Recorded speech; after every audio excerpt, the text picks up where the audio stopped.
Good morning, good afternoon. Buenos días, buenas tardes y buenas noches, señoras y señores. Para aquellos de ustedes que nos acompañan de Senegal o relacionados a Senegal, pues feliz Día de la Independencia.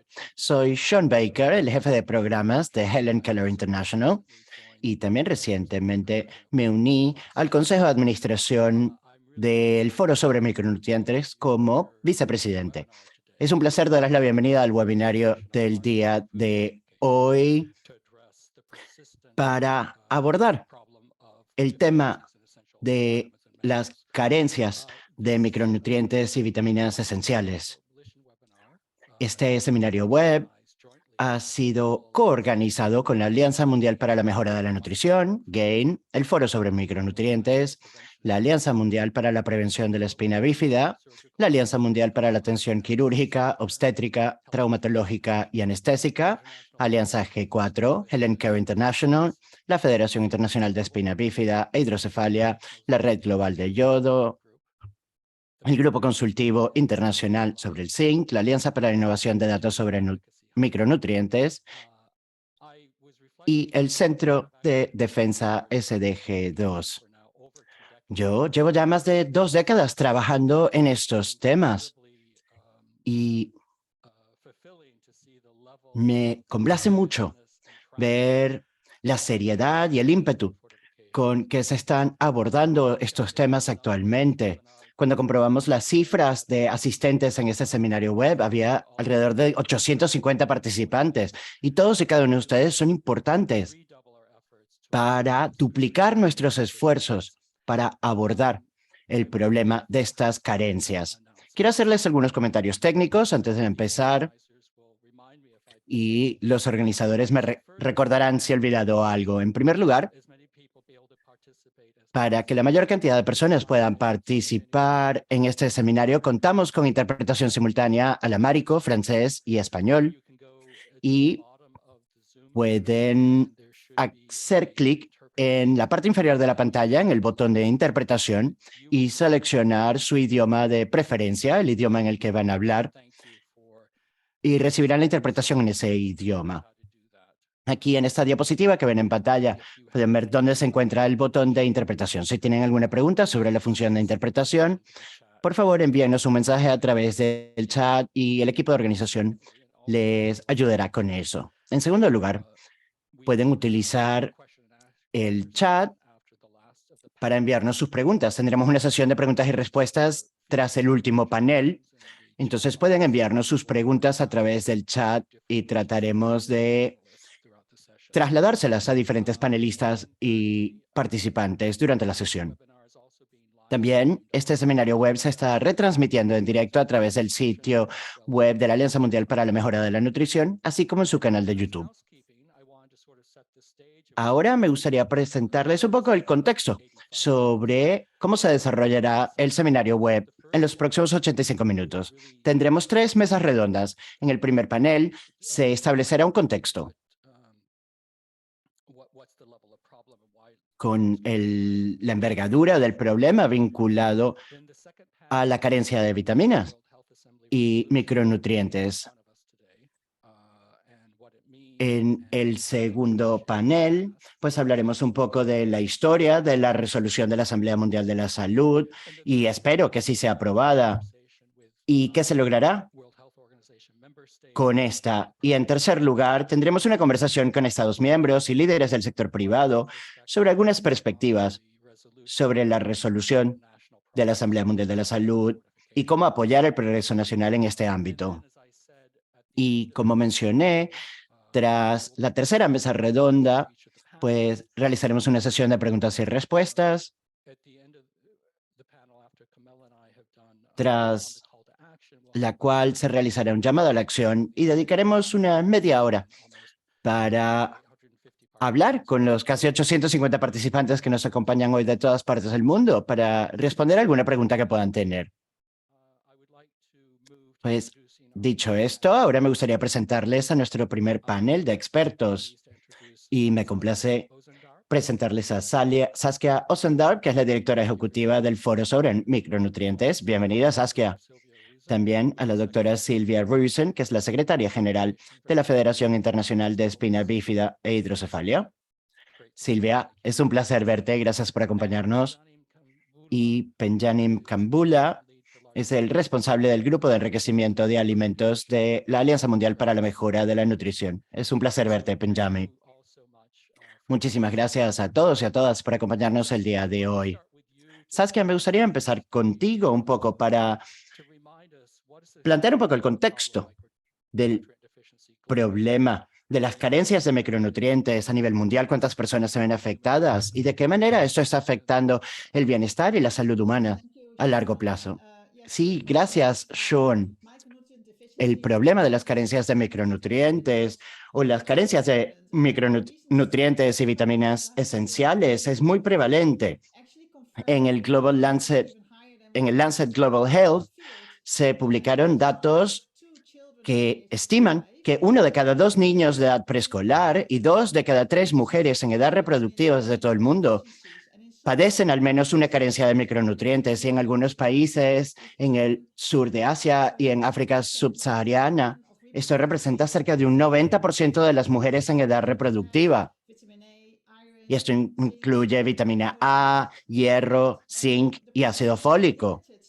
Pero el problema no está limitado solo a países de renta baja. En países de renta alta, también una gran proporción de la población sufre carencias de micronutrientes. Por ejemplo, en Estados Unidos, 1 de cada 3 mujeres en edad reproductiva, y en el Reino Unido 1 de cada 2 sufren de una carencia de micronutrientes. Y estas cifras son todavía superiores si consideramos que no somos capaces de recabar datos suficientes en otros grupos de alto riesgo. Por ejemplo, en las poblaciones de mayores y adolescentes, y tampoco pudimos incluir todos los micronutrientes. Por ejemplo, el yodo. La otra mala noticia es que en base a encuestas que se realizaron antes de 2020, estas encuestas se realizaron antes de 2020, vemos que el mundo ha cambiado y hay una combinación de diferentes crisis que están afectando la salud y la nutrición a nivel mundial. Está la pandemia de la COVID, también la invasión de Ucrania por parte de Rusia. Y esto está empeorando la situación porque hay personas que no se pueden costear una dieta saludable con suficientes vegetales, verduras, frutas, como por ejemplo habas, legumbres, también pescado, carnes y lácteos. Y estos son necesarios para combatir estas carencias de micronutrientes.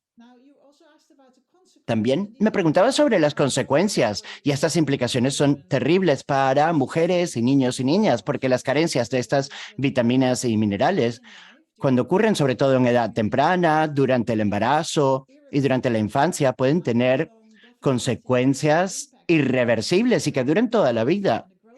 Estas son consecuencias para la salud, para el desarrollo y el crecimiento de estos niños, incluyendo su desarrollo cerebral. Y esto puede afectar su futuro, así como el futuro de las comunidades y la sociedad.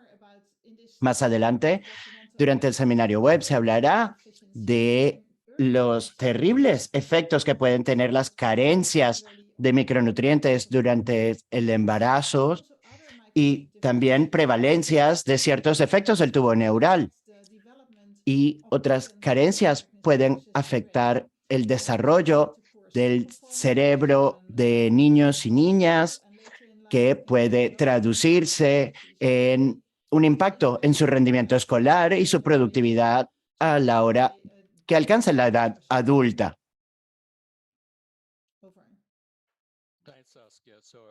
Gracias, Saskia. Entonces, para resumir, es un problema todavía mayor de lo que pensábamos, con unas consecuencias terribles, y está empeorando debido a las múltiples crisis a las que nos enfrentamos. Y sería un problema todavía mayor si tuviésemos acceso a más datos.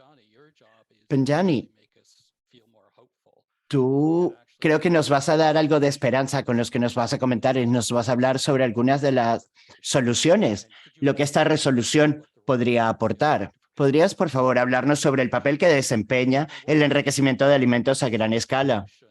y lo que podemos hacer para que esta solución y el consumo de alimentos enriquecidos sea más prevalente. Adelante. Sí, gracias, Sean. Me gustaría comenzar diciendo que el enriquecimiento de alimentos por sí solo no es suficiente. Esto se está implementando como parte de una combinación de soluciones. Hay, por ejemplo, el consumo de dietas saludables y diversas, también el consumo de cosechas y alimentos enriquecidos, así como también la suplementación. Pero volviendo al tema del enriquecimiento en sí, Saskia nos comentaba la envergadura de este problema y entonces, ¿qué puede ofrecer el enriquecimiento de alimentos? Esencialmente es una intervención bastante sencilla, que se trata de añadir vitaminas y minerales a alimentos durante su procesamiento. Sabemos que 3.000 millones de personas a nivel del mundo, a nivel mundial, no se pueden costear una dieta saludable. Entonces, la pregunta aquí es, ¿qué podemos hacer en pro de todas estas personas? Sí, tiene que ver con la asequibilidad, pero como mencionaba Saskia, 1 de cada 3 mujeres en el Reino Unido padece una carencia de micronutrientes. Y esto no son países pobres. Y tiene que ver con elecciones y otra serie de factores. Entonces, el enriquecimiento nos ayuda a llegar a millones y a miles de millones de personas a través de cuestiones ya existentes. Estamos trabajando con industrias a gran escala que están procesando alimentos, por lo que no es necesario crear unos nuevos centros de distribución. Estamos aprovechando alimentos que ya son consumidos, que ya están presentes en las cadenas de suministro y los utilizamos como vehículos para llegar a millones y miles de millones de personas y aportarles micronutrientes. Por ejemplo, a partir de datos proporcionados por UNICEF, un 90% de la población a nivel mundial consume yodo a través de la sal enriquecida. Entonces, lo bueno que aporta el enriquecimiento es utilizar una cadena de suministro existente a fin de aumentar la escala para llegar a una enorme cantidad de personas. El segundo punto,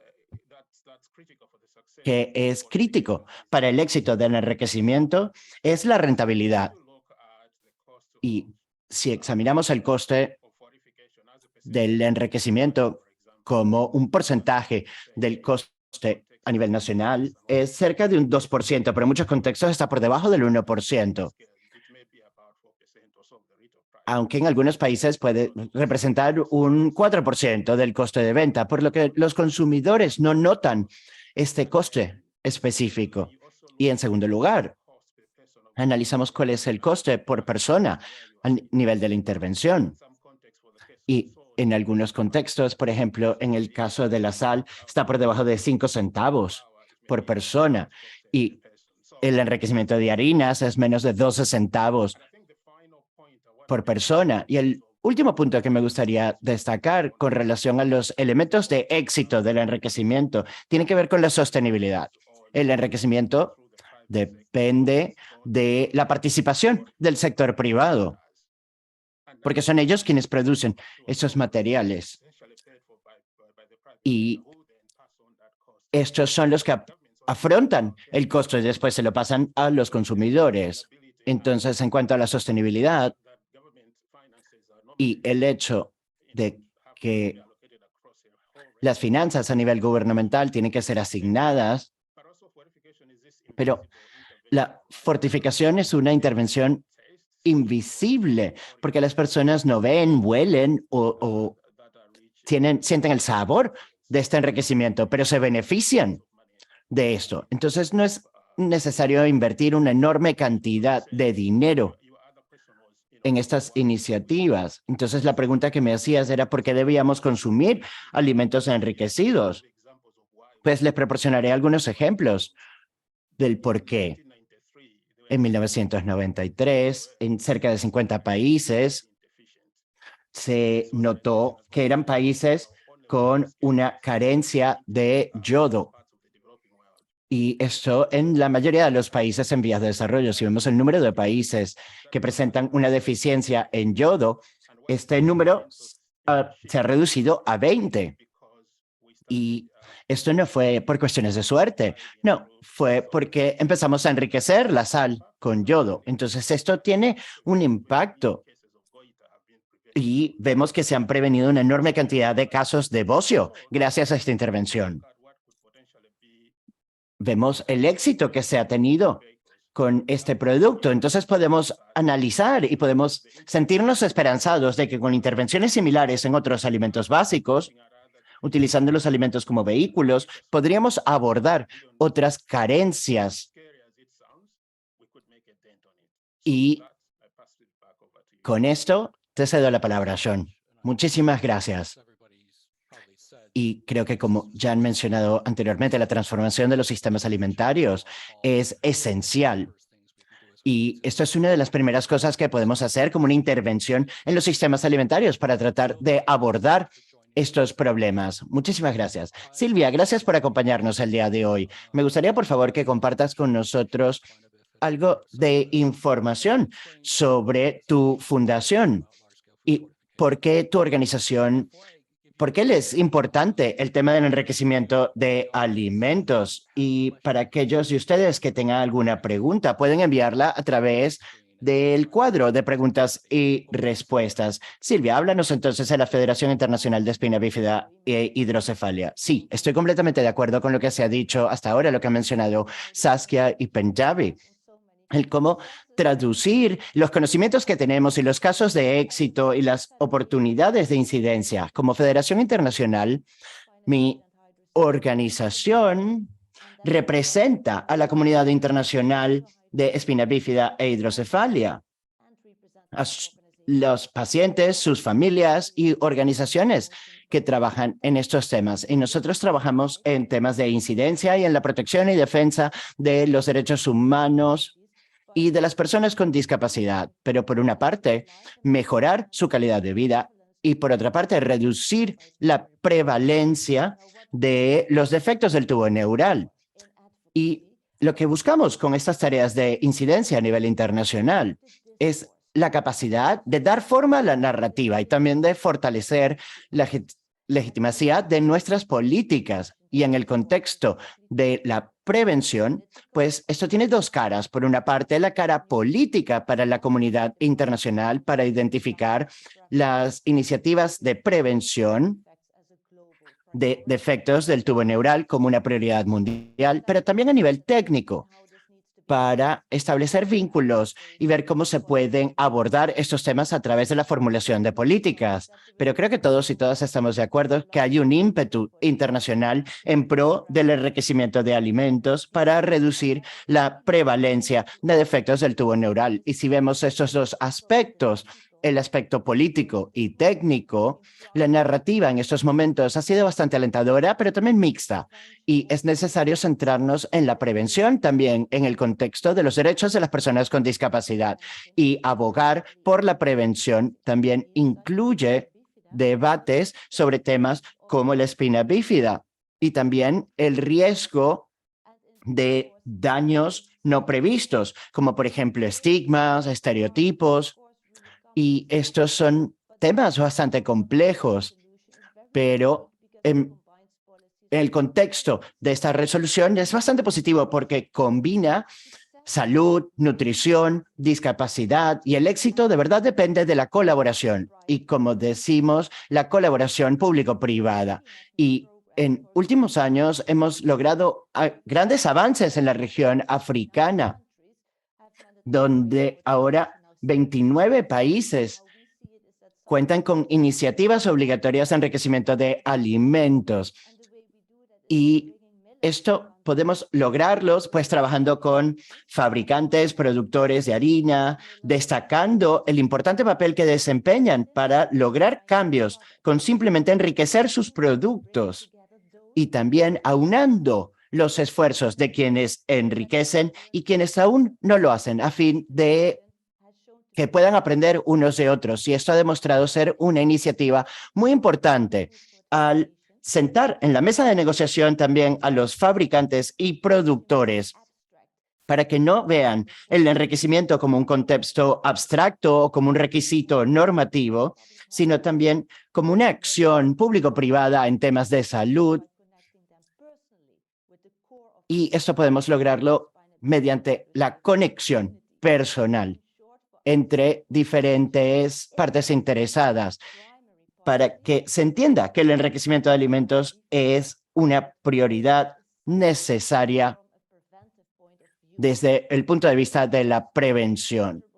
Y hemos visto que podemos lograr un enorme éxito cuando las diversas partes interesadas trabajan de la mano unas de otras, y esta resolución puede acelerar nuestros esfuerzos.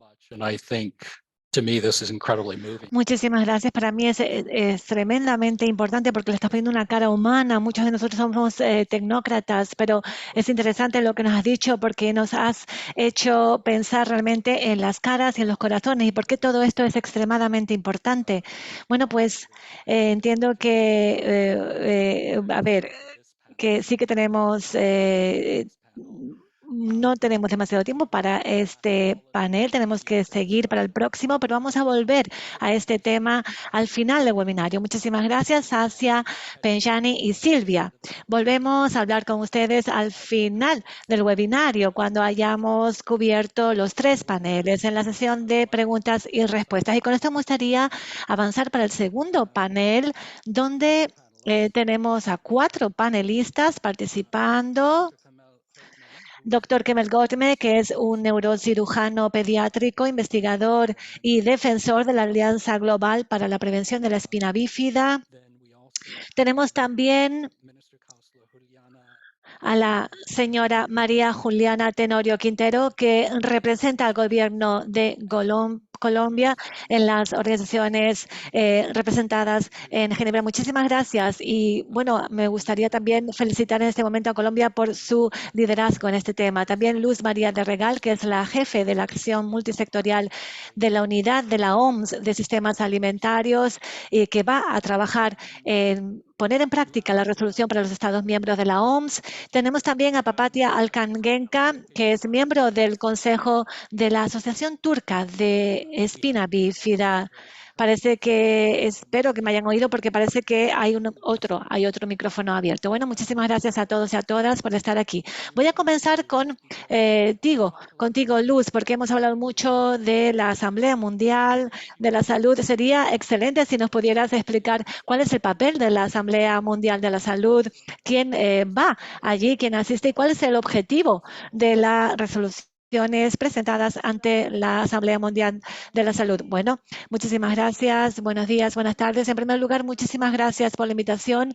Es importantísimo ver que tantísimos actores diferentes se reúnen para apoyar la resolución, pero también es importante, claro, poner en práctica la práctica, claro, que precede y que ocurre después de la resolución. Básicamente, la Asamblea Mundial de la Salud es el organismo ejecutivo de la OMS y tenemos 194 Estados miembros en la OMS y todos los años se reúnen, todas estas delegaciones de diferentes países se reúnen en Ginebra y, bueno, debaten las políticas y los temas prioritarios que hacen y nos permiten llegar y lograr avances en temas de salud pública. La resolución que nos ocupa es el resultado de reconocer que tenemos un problema de salud pública y que sí que hay soluciones que se pueden poner en práctica para abordar este tema, este problema de salud pública. Y cuando esta resolución se adopte, todos los Estados miembros se comprometen a apoyar esta resolución y a que forme parte de sus programas nacionales. Gracias. Increíblemente útil esta definición y nos marca la pauta de por qué esta próxima sesión de la Asamblea Mundial de la Salud representa algo tan importante de cara a la crisis que enfrentamos y que hemos explicado en el primer panel sobre la deficiencia de micronutrientes. Juliana, también muchísimas gracias, especialmente y al Gobierno de Colombia por haber también tenido ese papel de liderazgo en esta resolución. ¿Nos podrías por favor, explicar cuál es el papel también de los Estados miembros y de todos los Estados miembros? ¿Cuál es el papel de los Estados miembros a la hora de traer, de hablar de estos temas tan acuciantes de salud pública? Y yo creo que también has podido, reunir varios copatrocinadores. Si pudieras también, por favor, mencionar cuáles son o es la lista de estos miembros estados como copatrocinadores. Muchísimas gracias. En primer lugar, muchísimas gracias por este webinario tan oportuno y en preparación a la próxima sesión de la Asamblea Mundial de la Salud. En nombre del Gobierno de Colombia, es un placer ver a todas las ONGs y representantes de la sociedad civil y a los sectores académicos que apoyan esta iniciativa tan importante. Como has dicho, Sean, esperamos que la resolución va a aprobarse, que la Asamblea el próximo mes de mayo la apruebe. Tenemos un proceso muy interesante antes de que el Consejo Ejecutivo de la OMS se reúna. Como Luz nos explicaba, es el organismo que toma las decisiones, pero claro que tenemos que realizar algunas negociaciones a nivel del Consejo Ejecutivo. Por lo tanto, respondiendo a tu pregunta, Sean, el papel de los Estados miembros es muy concreto. Primero, somos Estados parte de la organización de la OMS y tenemos que enfocarnos en cuáles son los objetivos y propósitos, realmente las metas de la resolución. En el caso de Colombia, hemos trabajado muy de cerca el gobierno anterior y este gobierno también actual con la sociedad civil y con la academia. Y básicamente el papel de los estados es que, en primer lugar, tenemos que reconocer que tenemos una brecha legal y en relación a la fortificación de alimentos. Y es esto lo que tenemos que reconocer en primer lugar. También hemos notado que tenemos una forma muy coste eficaz de prevenir enfermedades cognitivas, como por ejemplo espina bífida y también otros problemas y defectos del tubo neural, y también como lo han dicho los panelistas y los panelistas del panel anterior. Y esto se puede solucionar y mejorar de manera muy importante a través de la fortificación de alimentos y tiene mucho que ver con el Departamento de Luz. Básicamente preparamos un borrador de la resolución con esto en mente, o sea, este problema de legal, jurídico y programático. Y también hemos trabajado muy de cerca con la sociedad civil. Es un ejemplo perfecto de diplomacia científica y lo hemos presentado a los diferentes Estados miembros. Colombia cree que nuestro papel como Estado miembro de la OMS es poder o intentar mejorar lo que puede hacer la Organización Mundial de la Salud para impactar positivamente la vida de las personas como la principal meta y objetivo de esta organización. Yo creo que con esto me gustaría parar por aquí para poder dar pie a más debate. Muchísimas gracias por la primera pregunta. Gracias, muchísimas gracias por su liderazgo. Creo que, básicamente el primer panel ya lo dijo, que no podría llegar en un momento más adecuado y más oportuno. Kemel, por favor, es neurocirujano pediátrico que trabaja en Bogotá, en Colombia. Y alguien como usted no pensaríamos que tiene tanta pasión en relación a la fortificación de alimentos, y la belleza de todo este movimiento es que reúne también a personas que no sospecharíamos que estarían tan involucrados en esta causa. ¿Cómo su experiencia personal y su conocimiento científico también podría servir de base de información para esta resolución por parte del Gobierno de Colombia? Sí, claro, y muchísimas gracias realmente a todos los que participan hoy en este webinario. Como neurocirujanos, cuando ofrecemos un cuidado humano para pacientes con malformaciones congénitas, como por ejemplo la de la espina bífida. Sabemos que este tipo de problemas impactan no solamente al individuo, sino también a toda su familia. Tenemos evidencias robustas ya en la literatura científica de que la mayoría de estas malformaciones congénitas se pueden prevenir. Pero la idea es un poco ir más allá. Esta fue la principal inspiración que, hizo que yo, un neurocirujano, pudiera involucrarse en este tema de la fortificación de alimentos. ¿Y cómo ir más allá? ¿Cómo podemos causar un impacto positivo en el nivel sistémico? Como parte de mi tesis doctoral, también desarrollé una cajita de herramientas para poder trasladar o traducir esta evidencia que ya existe desde hace más de 30 años ¿Y cómo traducir estas evidencias científicas preparando este conjunto de herramientas para los grandes formadores de opinión en los diferentes países latinoamericanos? Y una de las primeras conversaciones fue, claro está, con el gobierno colombiano, con el Ministerio de Salud y de Asuntos Exteriores, cuando se dieron cuenta que realmente era un problema de salud pública y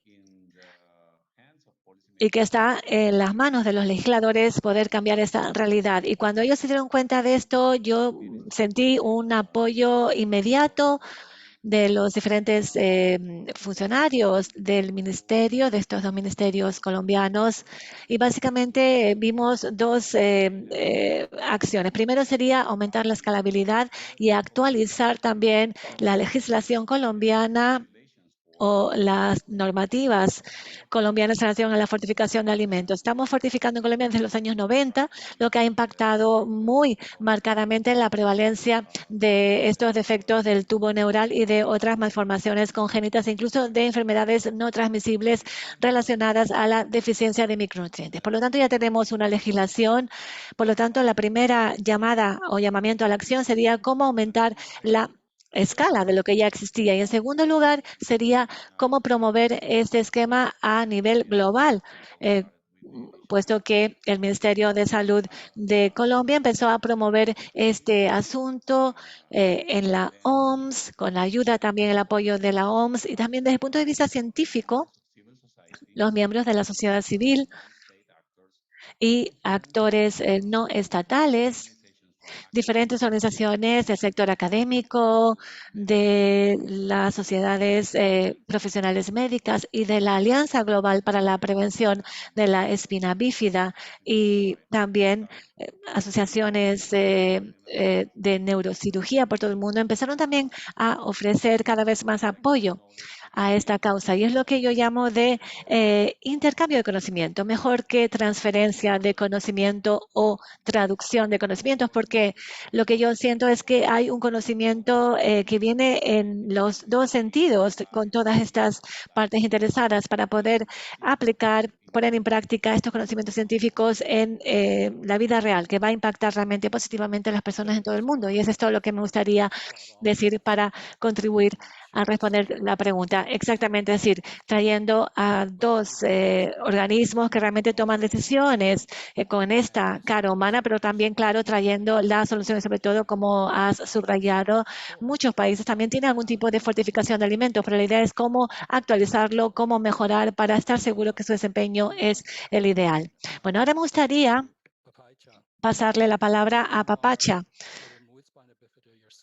que eres una paciente de espina bífida, representas la Asociación Turca de Espina Bífida y la Federación Internacional de Espina Bífida e Hidrocefalia. ¿Podrías, por favor, compartir con nosotros su experiencia como representante de los pacientes de esta enfermedad y realmente cuál es el papel de la Organización de Pacientes de Espina Bífida en esta resolución propuesta? Que como, bueno, oímos en el primer panel, es una de las es una parte realmente transformadora de esta resolución que sea realmente la que representa a las personas que tienen que sufrir alguna de estas enfermedades. Muchísimas gracias por su lideranza y le paso la palabra. Muchísimas gracias, Sean. Gracias a todos y a todas y gracias por la oportunidad. Voy a empezar, claro, desde una perspectiva personal. Soy una mujer turca que sufre espina bífida, pero me gustaría decir que no soy la consecuencia de mi espina bífida.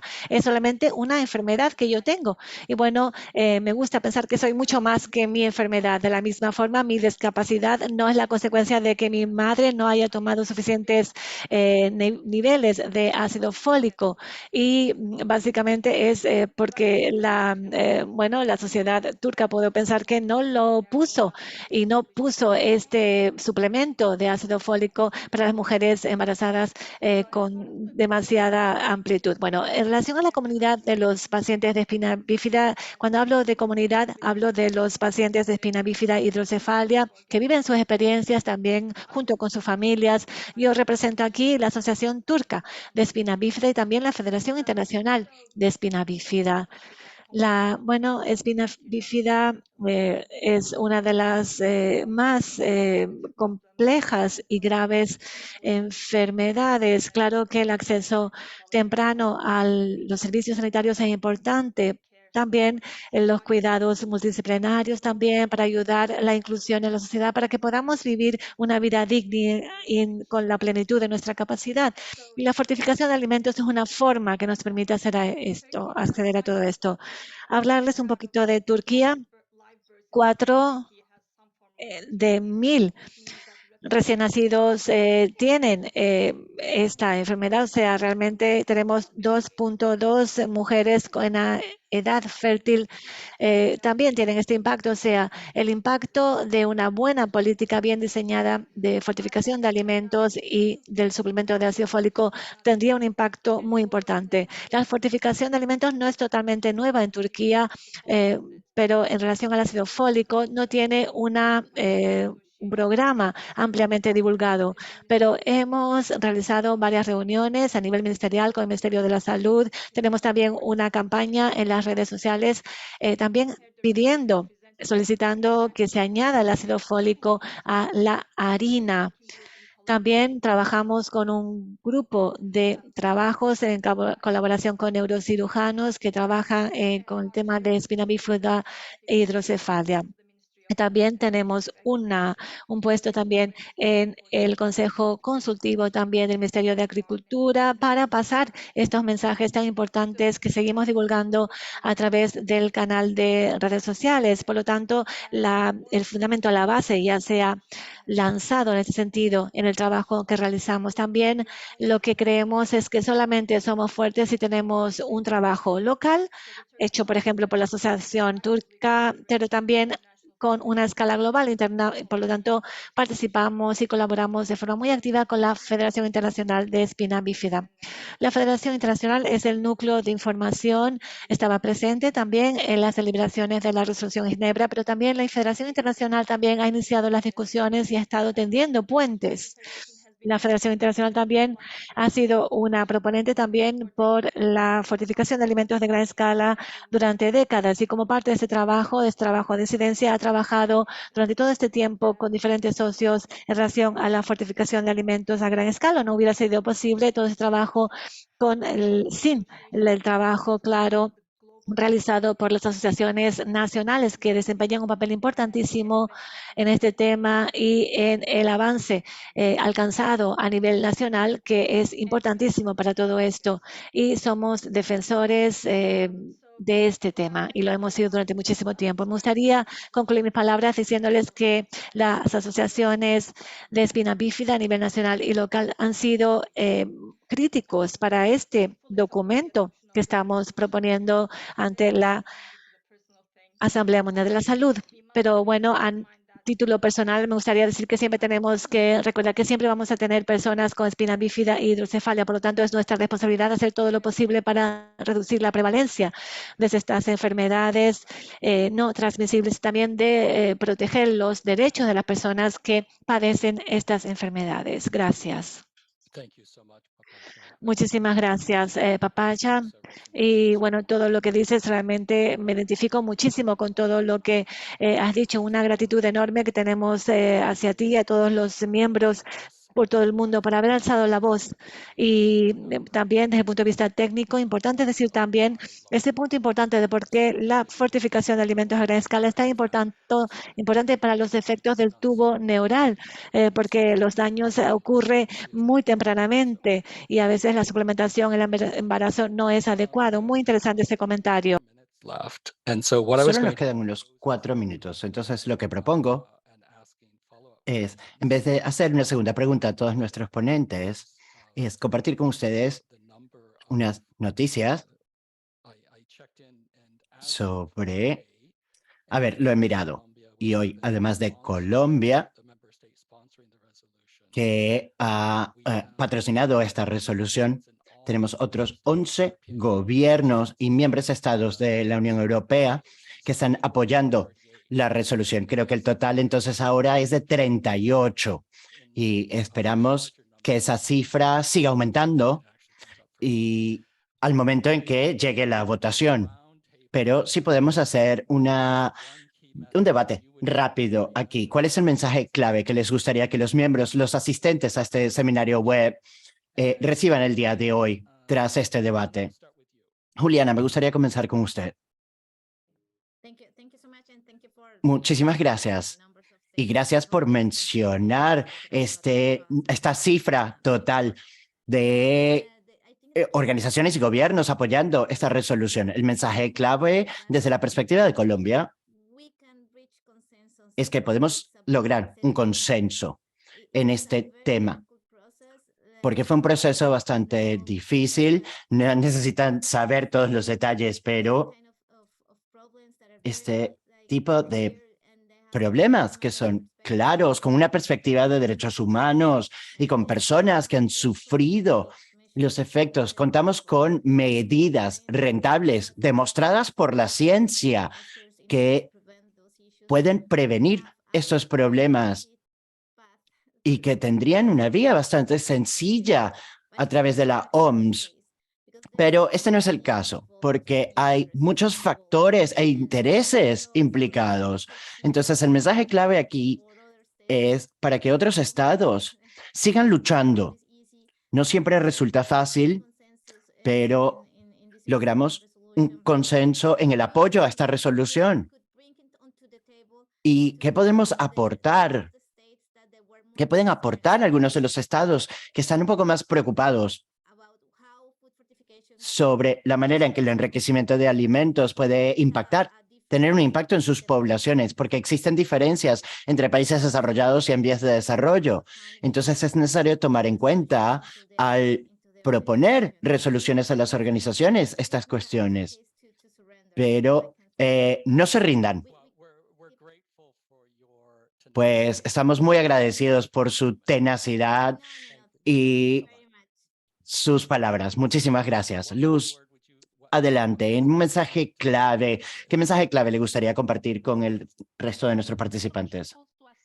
Bueno, la resolución llama por una aceleración del enriquecimiento. Y no estamos empezando desde cero. Debemos acelerar nuestros trabajos, aunar a diferentes comunidades, pero también es muy importante ahora que la resolución exige que se haga un monitoreo del progreso. Y esto es muy importante, porque si no podemos medirlo, es muy difícil avanzar.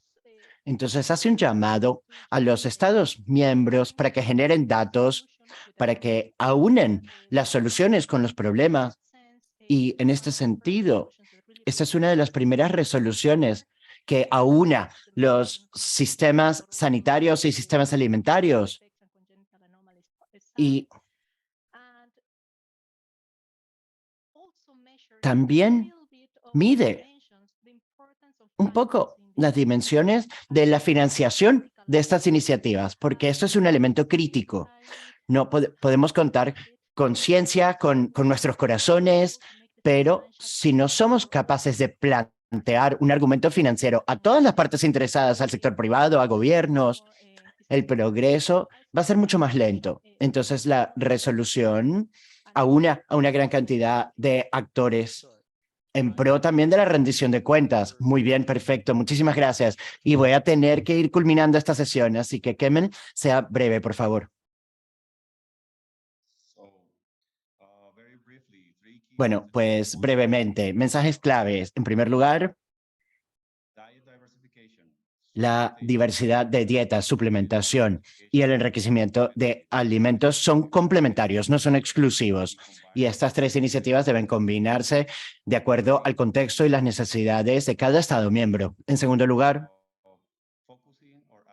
centrarnos o defender la prevención. Esto no implica reducción en los cuidados disponibles o proporcionados a las personas que viven con condiciones como la espina bífida y otras anomalías y sus familias. Todo lo contrario, seguiremos haciéndolo cada vez mejor y reorientando nuestros esfuerzos para mejorar los cuidados sanitarios. Y por último, una vez que se apruebe la resolución, este no va a ser el final, esto va a ser el principio, porque hay que trabajar en la aplicación, mejorar su alcance, el monitoreo de estas intervenciones sanitarias a largo plazo. Y ahí es donde vamos a necesitar a todos los actores aquí presentes en este webinario para que sigan colaborando, para que eso sea una realidad. Y así es como vamos a liderar los efectos de la resolución. Muchísimas gracias. Recibí un mensaje diciendo que Papadia tuvo problemas de conexión, pero esperamos que pueda volver a conectarse y acompañarnos durante la sesión de preguntas y respuestas. Muchísimas gracias a ustedes 4 y quiero recordar a los participantes que si tienen alguna pregunta pueden enviárnosla a través de la función de preguntas y respuestas. Y ahora me gustaría pasar al tercer panel del día de hoy.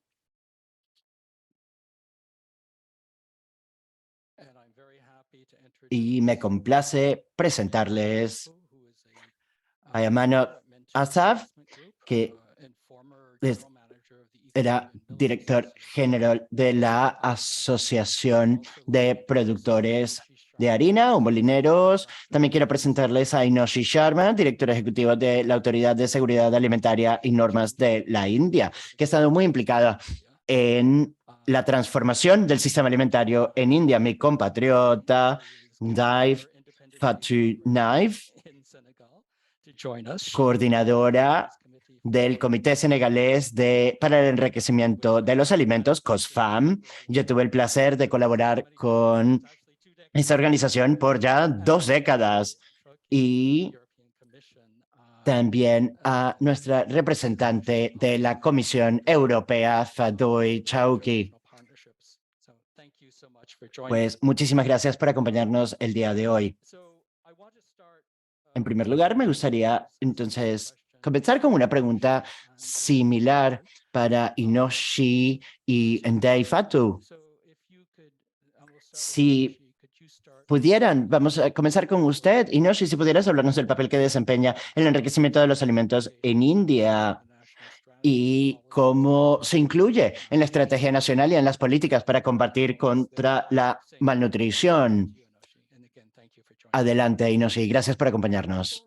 Muchísimas gracias. Gracias por la invitación y por darnos esta oportunidad para compartir lo que se está haciendo en la India. El enriquecimiento de los alimentos ha sido adoptado como una estrategia complementaria para combatir con la malnutrición, además de la diversificación y suplementación de dietas por parte del gobierno.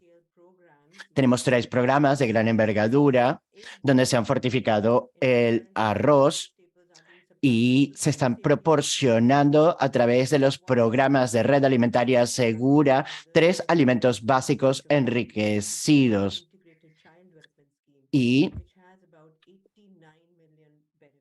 esto incluye casi 89 millones de beneficiarios. Tenemos también otro programa donde se proporcionan alimentos a niños y niñas en edad escolar como parte de sus alimentos en la escuela. Y esto llega a 120 millones de beneficiarios y es uno de los programas de mayor envergadura a nivel mundial. Y el tercer programa con arroz enriquecido con también millones de beneficiarios. Entonces, esto no solo incluye programas alimentarios, sino también incluye formación que se proporciona a trabajadores de primera línea, también a las personas implicadas en la distribución de alimentos, tiendas. Todas estas personas están recibiendo formación a través de este programa y también me gustaría incluir que yo soy parte de la Autoridad de Estándares Alimentarios en la India y como ente regulador proporcionamos estándares para el enriquecimiento de alimentos. Y estos incluyen trigo, harina, sal, arroz. Y a partir de 2020, estos estándares incluyen 3 categorías: cereales, también zumos de frutas y también los estándares en cuanto al enriquecimiento de arroz fueron evaluados. También este año también tenemos una aprobación para que los beneficiarios y consumidores en los mercados puedan identificar a través de un etiquetado, pues los alimentos enriquecidos. Este programa se puso en marcha en el país y es parte de la estrategia 666. Tenemos 6 grupos metas, niños con edad hasta los 5 años, en edad entre 5 y 9 años, adolescentes y mujeres embarazadas, lactantes y mujeres en edad reproductiva. Y los beneficiarios del sistema de distribución de alimentos incluyen todos los grupos etarios y de géneros. Y estas estrategias tienen por objetivo, pues, afrontar el problema de la carencia de micronutrientes en estos grupos etarios. Muchísimas gracias, Inoshi. Y esto es algo que ha quedado muy claro con todos los paneles, que el enriquecimiento de alimentos a gran escala es parte de una estrategia más general para abordar estos problemas y complementa otras iniciativas, no las sustituye. De Fatou, una pregunta similar para ti en el contexto de Senegal y cómo el enriquecimiento de alimentos es parte de una estrategia más general en Senegal. Muchísimas gracias. Para nosotros también, pues es complementario, es una estrategia complementaria. Pero se necesitan múltiples estrategias. Y desde 2009 contamos con un programa obligatorio de enriquecimiento de alimentos y contamos con estándares en Senegal para enriquecer los alimentos. Y esto comenzó a ser obligatorio a partir de 2009. Como parte de nuestras estrategias políticas, tomamos en cuenta estas cuestiones y ponemos en marcha diferentes actividades en torno a este tema.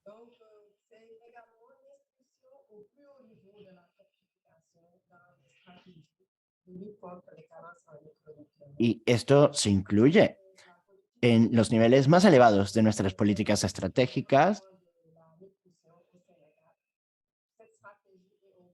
Por ejemplo, es parte de nuestra política de nutrición, que incluye una estrategia en materia de enriquecimiento de alimentos. Contamos con un plan estratégico dedicado al enriquecimiento de alimentos y también están implicados diversos sectores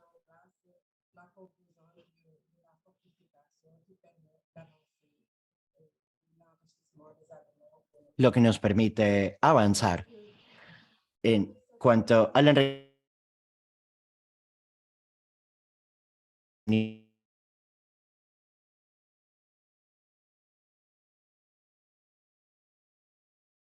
Y esto nos permite trabajar en temas de enriquecimiento de alimentos a nivel nacional y a nivel internacional, trabajar con pequeños productores y nuestro plan estratégico toma en consideración las diversas necesidades específicas e incluye también medidas personalizadas o adaptadas, si bien se trata de temas a gran escala o no. También trabajamos en temas vinculados a la agricultura y desarrollamos programas y proyectos para crear cosechas más resilientes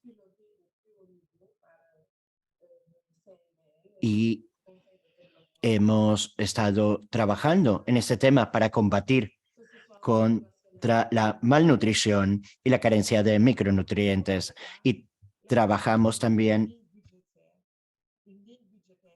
a nivel nacional con un presupuesto que está dedicado al enriquecimiento de alimentos. Y esto es esencial.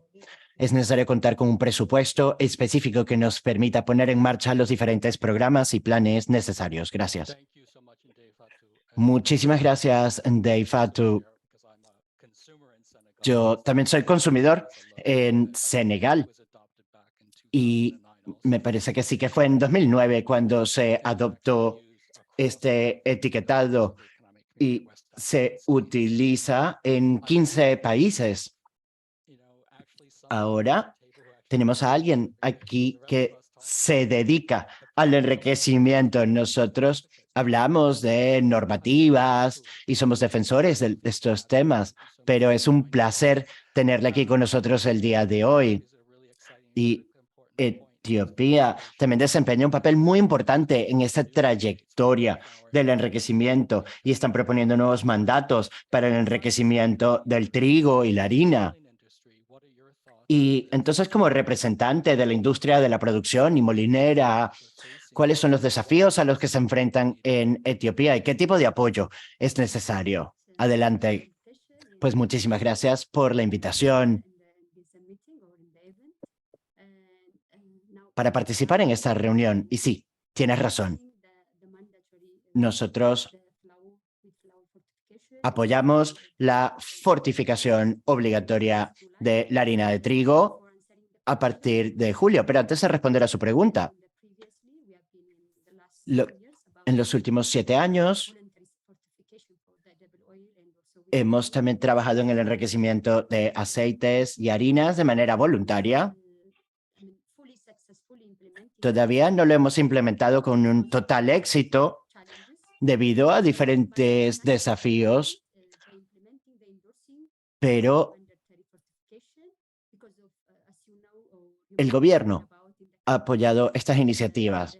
Puede que no lo sepan, pero a nivel local hay una serie de conflictos muy serios, hay problemas de desplazamientos de personas con niños, niñas, mujeres,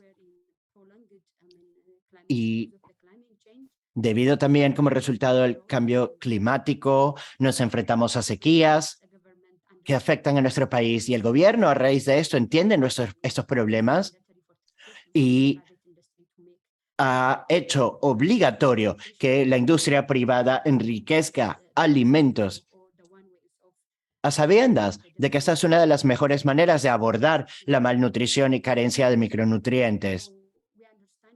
Y entendemos también que al hacerlo obligatorio, pues esto permite beneficiarnos de las ventajas que aporta. Y como industria privada necesitamos contar con la tecnología necesaria porque nosotros producimos la harina de trigo, pero no producimos el producto fortificado, porque es necesario contar entonces con la tecnología y con los implementos y las instalaciones necesarias para garantizar la calidad de estos productos.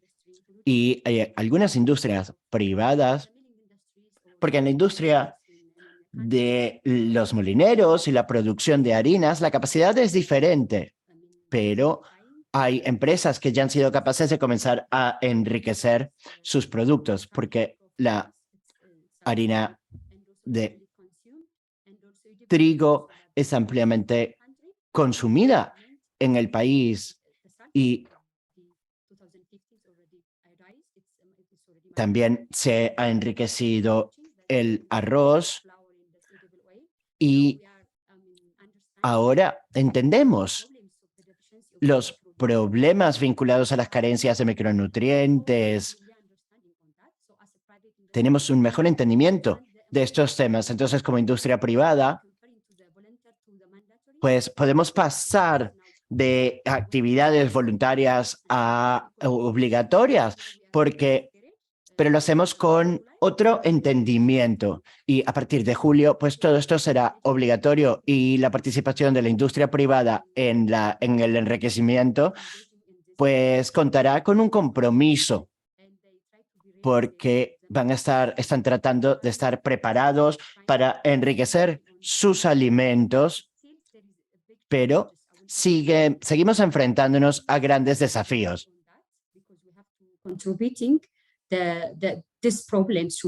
Tenemos que continuar, claro, intentando resolver ese problema. No existe solamente muchas soluciones, es una solución. Tenemos que tener un entendimiento claro en ese sentido y con los sistemas que ya existen, mejorando estos sistemas, podemos avanzar para Básicamente lo que vemos como reto antes y ahora, entre los desafíos, la mayoría de la industria de los fabricantes de harina no tienen todo lo necesario para el proceso necesario. Tenemos básicamente entre los diferentes molineros 500 industrias, entre los pequeños, medianos y grandes, pero básicamente tienen también que, por ejemplo, tener todo el equipo necesario para hacer posible que el proceso de fortificación de alimentos sea adecuado, por ejemplo, hacer todo lo que tiene que ver con la premezcla también. Y bueno, desgraciadamente no todas las industrias dedicadas a este tema no tienen las instalaciones adecuadas, por lo tanto es uno de los grandes retos. También, por ejemplo, la importación también de la materia prima, también esto es un gran desafío. También la idea es que no podemos todavía respaldar todas las técnicas. Por lo tanto, el fortalecimiento de la capacidad es muy importante. Tenemos que tener los procedimientos adecuados. Por lo tanto, es necesario tener esta capacidad, este fortalecimiento de la capacidad necesaria para tener estas habilidades que nos hacen falta para este proceso de fortificación de los alimentos como país.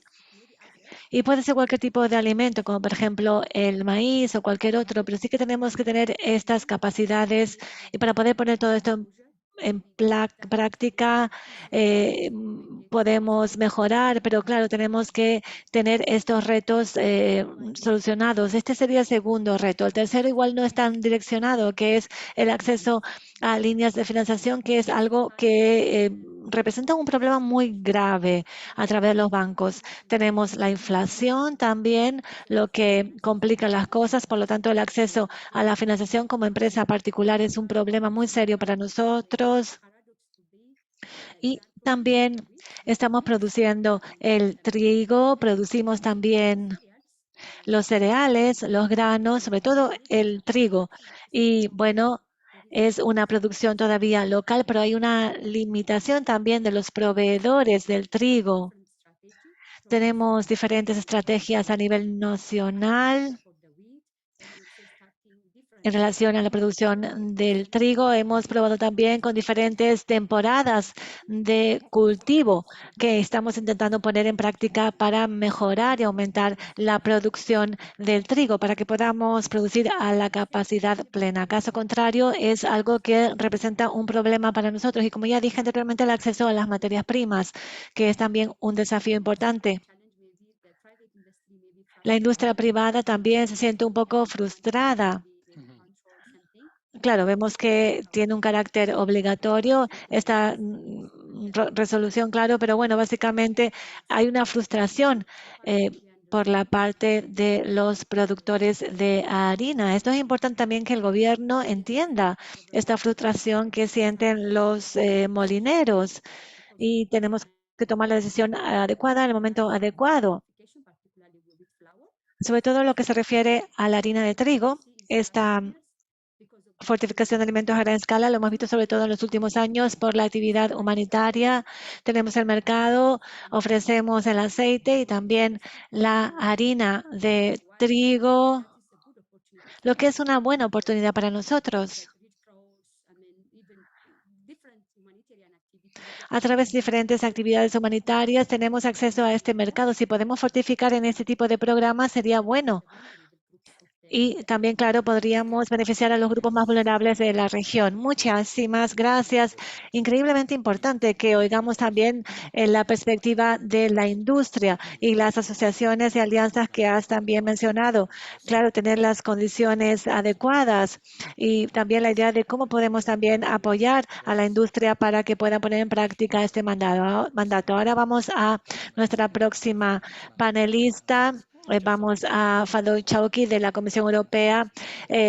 ¿Puedes, por favor, resumir un poco lo que has oído hoy en relación a esta resolución y cómo esto sirve para tu información a la hora de dirigirte a los Estados miembros? Y siento mucho tener que decirte que tenemos poquitos minutos para esta sesión y después vamos para la sesión de preguntas y respuestas, donde vamos a tener a todos participando. Te paso la palabra. Muchísimas gracias, Sean.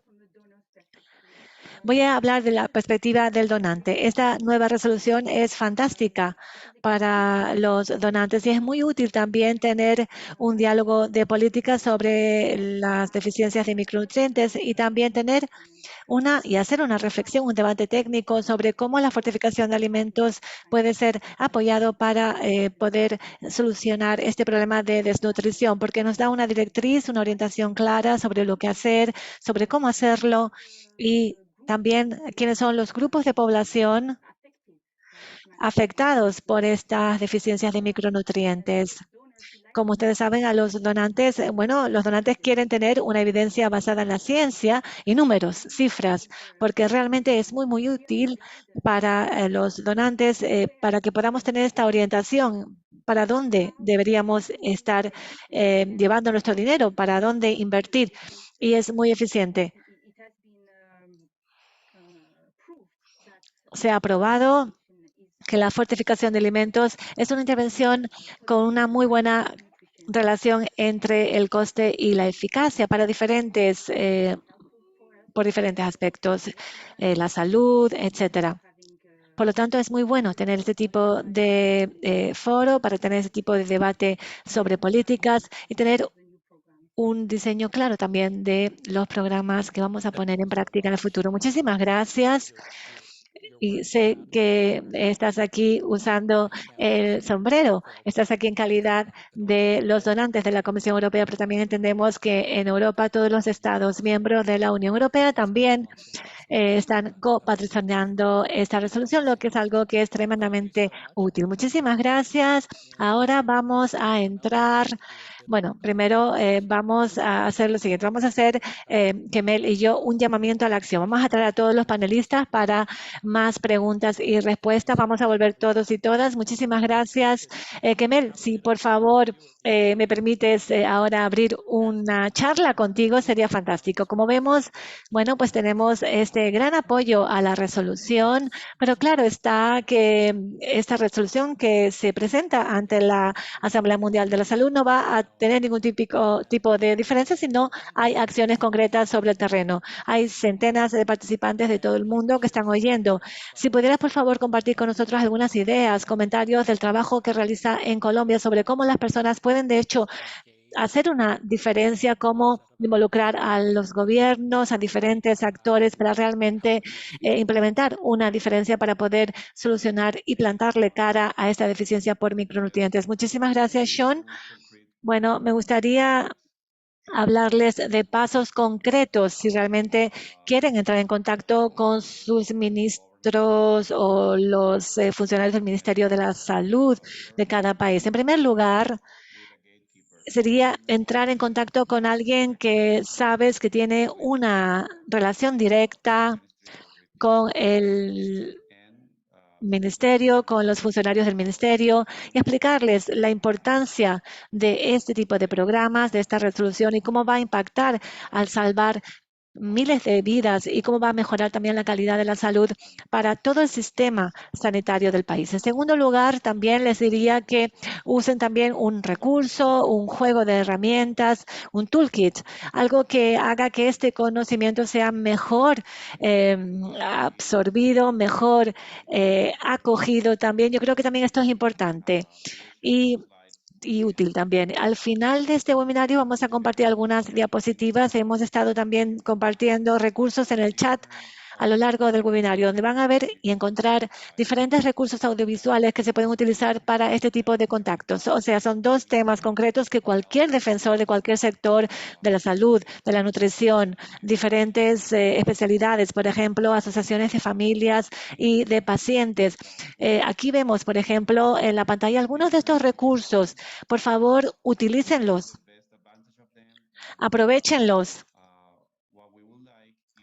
Lo que nos gustaría es, bueno, hacer un llamamiento a la acción para todos nuestros gobiernos, estados miembros de la OMS, aquellos que ya están copatrocinando la resolución y también todos los estados miembros de la OMS que todavía no lo están haciendo, que todavía no están apoyando esta resolución, que podamos aproximarnos de ellos y que puedan realmente apoyar esta resolución. Muchísimas gracias, Kemel. Y yo me gustaría ahora, bueno, subrayar que has comentado en el panel anterior y ahora nuevamente esta coalición fantástica de actores del sector gubernamental, de la sociedad civil, organizaciones de pacientes, instituciones académicas. Realmente es este enorme apoyo de diferentes sectores de la sociedad.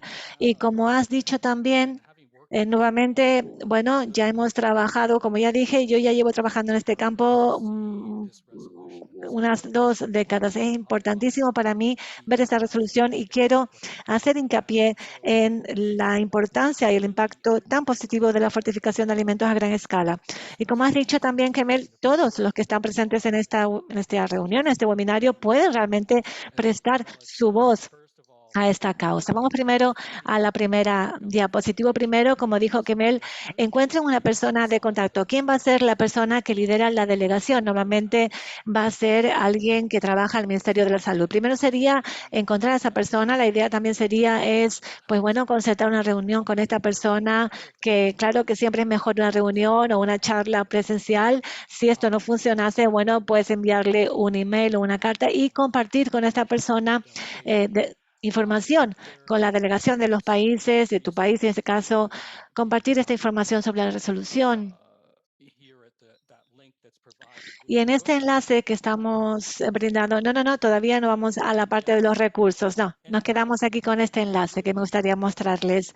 Y realmente, ¿cuál es la acción que nos gustaría ver? Bueno, pues nos gustaría que la delegación de cada país haga una declaración formal de apoyo, se puede hacer allí en la plenaria o por escrito. Y como han dicho las personas también, la fortificación ya existe en muchos países. Es importante también porque puede ser una oportunidad para los países, para los gobiernos, para celebrar lo que ya están haciendo y comprometerse a hacer todavía más en los próximos 2 años, porque como Luz ha dicho, cuando esta resolución se apruebe, bueno, a los Estados miembros se les va a pedir que nos cuenten un poco el avance realizado. En la siguiente diapositiva vemos aquí una imagen bastante sucinta de los diferentes recursos que también están siendo compartidos en el chat.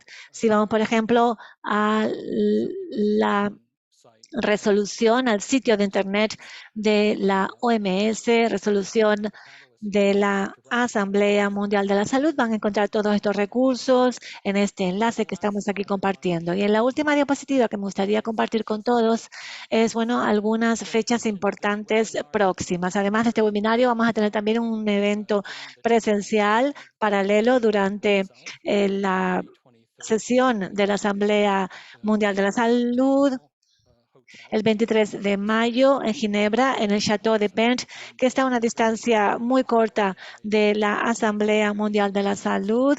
Esta es otra acción también. Bueno, invitarles a los miembros de la delegación de cada país a que asistan, a que acudan a esta reunión y también tendremos la reunión de los sistemas alimentarios de la ONU. Va a ocurrir en Roma este año, entre el 24 y 26 de julio. Y también es básicamente algo que nos va a informar de las acciones necesarias en este sector. Y después, más tarde, hacia el final de año, vamos a tener la primera reunión del Foro de Micronutrientes. Va a ser la primera presencial, aunque va a tener un formato híbrido, pero va a ser la primera presencial después de la pandemia. Aquí tendremos muchas secciones también importantes para un poco considerar lo que se ha hecho después de la aprobación de la resolución. Y con esto tenemos aproximadamente, a ver, me olvidé cuántos minutos tenemos, pero bueno, me gustaría ahora invitarles a todos. Tenemos unos 15 minutitos, por lo tanto 10 minutitos para un poco hacer las preguntas que tengan para los y las panelistas. Y voy a seleccionar de las preguntas que nos han llegado. Me gustaría empezar. Muy bien, entonces tenemos a todos aquí. A ver, creo que te voy a poner aquí Naya, voy aquí a mostrar mi sesgo aquí en relación al Senegal. Primero, una de las preguntas tiene que ver con el tema del comercio regional y con los patrones o normas. Si esto no sería un obstáculo al comercio entre diferentes países de la misma región, ¿nos podrías explicar un poquito sobre este tema, sobre la CEDAW también, la Convención Económica de los Estados de África Occidental? ¿Cómo enfrentan ese tema de la fortificación? Te paso la palabra, Fatou.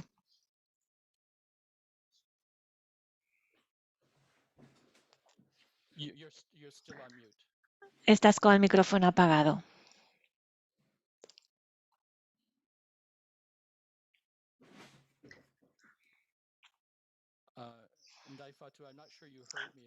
Jan Fatou, no sé si me has oído, pero continúas con tu micrófono apagado.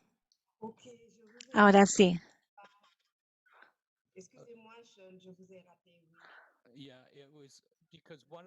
Lo siento, sí, no oí la pregunta. Sí, una de las preguntas que nos hicieron llegar es si los mandatos nacionales de los cuales has hablado serían un obstáculo al comercio regional, al comercio transfronterizo de la misma región. Si nos pudieras hablar un poquito de la Comunidad Económica de los Estados de África Occidental sobre la armonización de estas normas. Sí, muy bien, muchísimas gracias.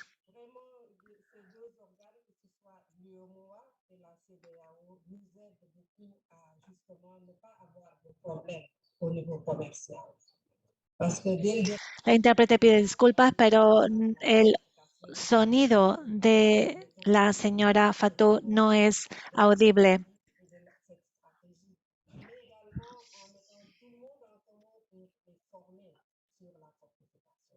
Bueno, la intérprete se disculpa porque el sonido de la señora Fatou no es adecuado para la interpretación. Si le pudieran, por favor, pedir que se aproxime al micrófono, se lo agradeceríamos. Pero bueno, vamos a intentarlo.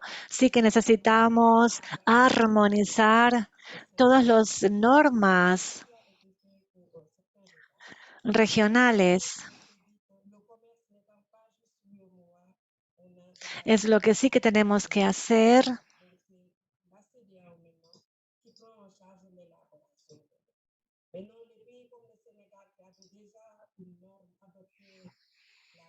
La intérprete pide disculpas, pero realmente el sonido no está adecuado para la interpretación.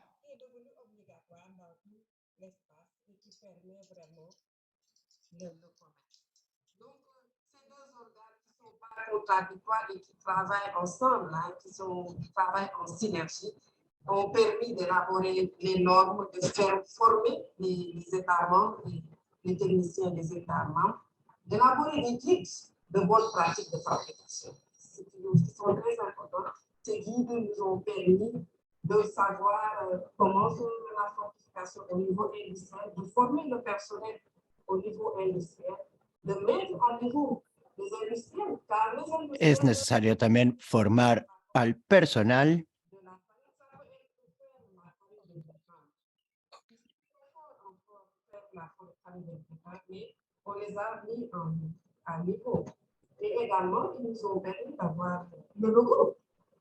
y también contar con los recursos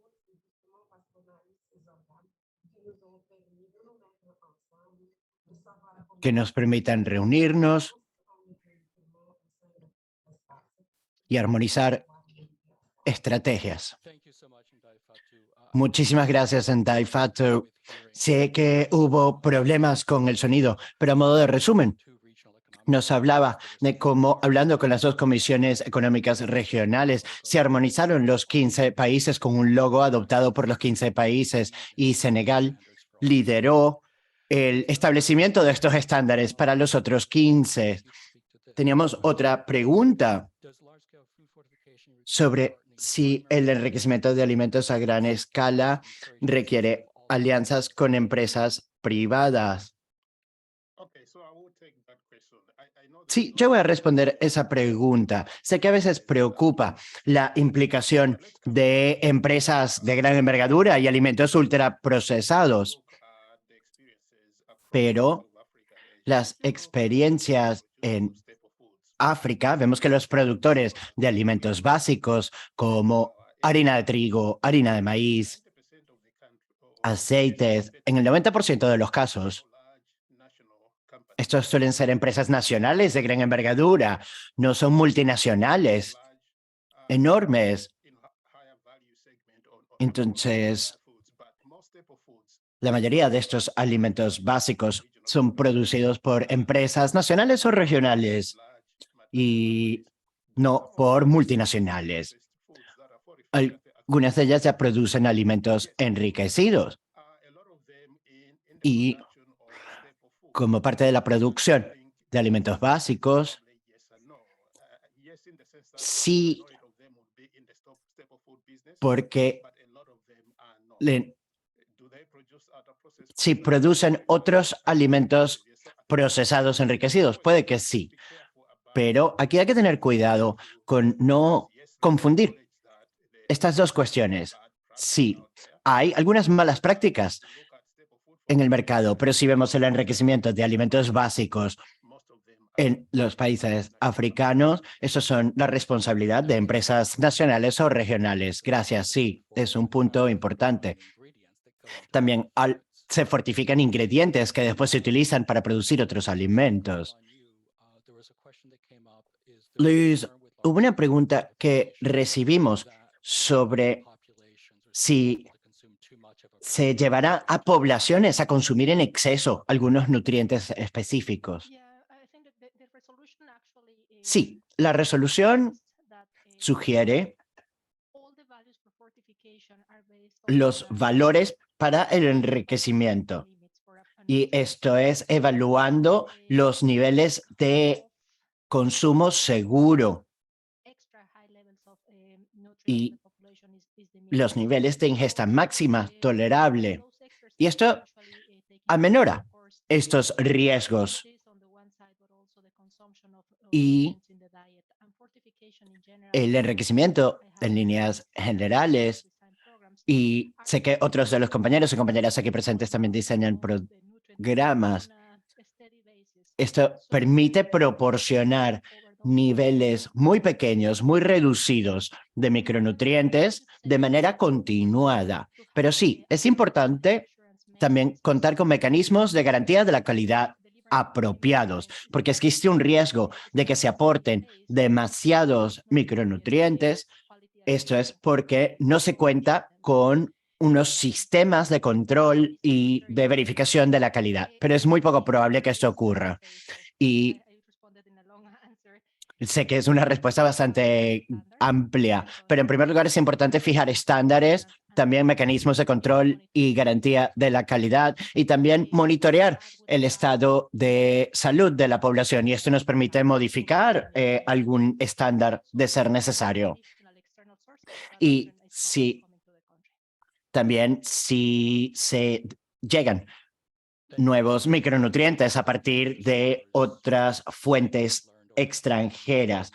Muy bien, pues esto destaca que es importante hacer un seguimiento también, contar con estándares, porque ustedes fijan estándares que no representan un riesgo. Y también estar preparados para modificarlo, porque los patrones de consumo pueden cambiar con el tiempo. Muchísimas gracias. Y gracias, hermano. Y sé que tuviste problemas técnicos, pero quería darte la oportunidad de hacer algún comentario. Papatia, sí, me disculpen porque desaparecí como por arte de magia. Y me gustaría decir un par de cosas. En primer lugar, las organizaciones de pacientes son indispensables para la aplicación exitosa de la resolución y para el enriquecimiento de alimentos a nivel mundial. No podemos lograr nada si no se nos incluye en este proceso. Los esfuerzos locales deben estar vinculados también a mejores prácticas y a conocimientos. Lo global debe informar a lo local y lo local debe informar también a lo global. También debemos enfocarnos en la prevención con un enfoque basado en derechos humanos y depende de nuestros gobiernos, instituciones y organizaciones que nos representan, que trabajen juntas para que eso sea una realidad. Y en último lugar, pero no por esto menos importante, debemos recordar que nuestros esfuerzos de prevención no deben socavar nuestros esfuerzos para proteger los derechos humanos de las personas. Gracias. Muchísimas gracias y estoy encantado de que hayas podido volver a conectarte antes de que finalizase nuestro webinario. Gracias por su contribución el día de hoy. De verdad, nos inspiras mucho. Y ahora, pues depende de mí tratar de resumir un poco lo que se ha mencionado el día de hoy. Hemos contado con un debate muy enriquecedor y en primer lugar quiero transmitir mi agradecimiento a los ponentes. Yo he trabajado en el tema, en el sector de los micronutrientes por muchísimo tiempo y los temas de deficiencia de la vitamina A y conseguí una cita del doctor Abraham Warbeck, que era director de la Organización Panamericana de la Salud, y él decía que la persistencia de la carencia de vitamina A en cualquier parte del mundo es cruel porque expone a madres y niños a grandes riesgos. Es inmoral porque ignora valores humanos básicos y es inaceptable porque se puede prevenir. Yo me gustaría decir que al cabo de 3 décadas es todavía más cruel, más inmoral y más inaceptable que cualquiera de estas deficiencias persistan, porque contamos con 30 años más de conocimiento sobre lo devastadoras que son las consecuencias de estas carencias y 30 años de conocimiento sobre cómo solucionarlas y dar respuesta a estas. Entonces, a medida que avanzamos, a mí me conmueve mucho la gran cantidad de apoyo y de emoción que veo y debemos seguir adelante. De esta manera, debemos aceptar el hecho de que la persistencia de carencias es cruel, inmoral e inaceptable y debemos trabajar juntos y juntas para poner fin a esta situación. Como mencionamos anteriormente, todas las personas aquí presentes el día de hoy desempeñan un papel y estoy muy agradecido a Colombia y a los otros 38 miembros, estados miembros que ya han patrocinado, copatrocinado esta resolución y las acciones que se llevarán a cabo. Como mencioné también, se realizará un evento paralelo durante la Asamblea Mundial de la Salud el día 23 y también un debate continuado a través de las redes sociales. Mientras más podamos alzar la voz de forma colectiva, más podremos lograr para poner fin a las carencias de estos micronutrientes y vitaminas. Y es importante también proteger los derechos de esas personas que han sufrido las consecuencias. Dicho esto, quiero darle las gracias a todas las organizaciones que se han reunido como parte de este seminario web, así como a las actividades que surjan a partir de esta reunión. Muchísimas gracias y disfruten del resto de su día.